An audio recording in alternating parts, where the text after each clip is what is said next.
This piece is very special to me because it really brought me to another level of understanding of the work in a way that I don't think I understood when I was younger. There's something about this work that has such a narrative arc for each character that goes from the beginning to the end, and it's really individual. But you're unified by who it is you're working with and the other people you're sharing the space with. So there's this constant re-engagement with what you're doing, why you're doing it, and who you're doing it with. And I think that's really what ignited my passion for investigating this work even further. So Jose created this piece.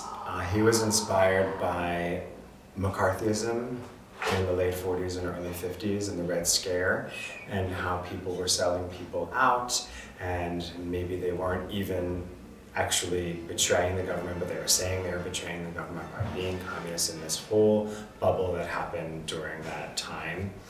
And he was looking at that era of confusion and trust and brought it to life through the story of Jesus and Judas, using Jesus as the major figure, having his followers, and then also having a Judas character. And this work, from my understanding and how I would like to bring it forward, is really Judas's Gethsemane. So it's his moment of being on the rock, being like, why me? Why am I doing this? Why do I have to do this?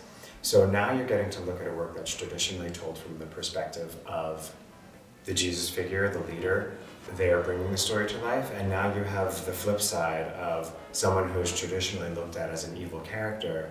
You're getting a deeper understanding as to what that kind of level of torment is to bring this story to life, or bring this work to life, or to even be that character. Like, what is it to have to betray the person you loved? What is it to have to do that because you have no other choice? And really being squeezed into that position, and how that changes our physicality and how that changes our relationship with the people we're sharing space with.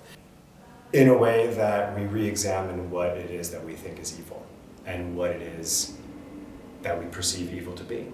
And maybe there's another story, maybe there's something else going on behind that. And I think that state of untrust is present right now.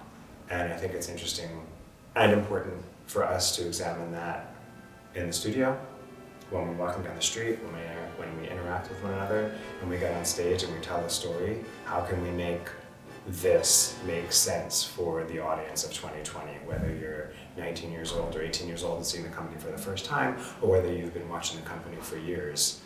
How can we make this work make sense for right now? The major mission behind this work is about the human condition and highlighting that. What it is to reach for something, what it is to fail, and then what it is to recover from that and then continue to try again.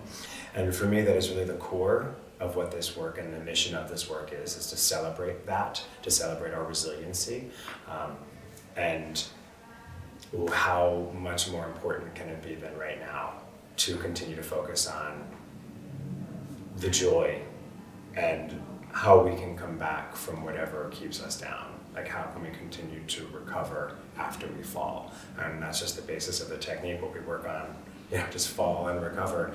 And then how does that amplify itself thematically through the work, in our bodies when we're telling the story,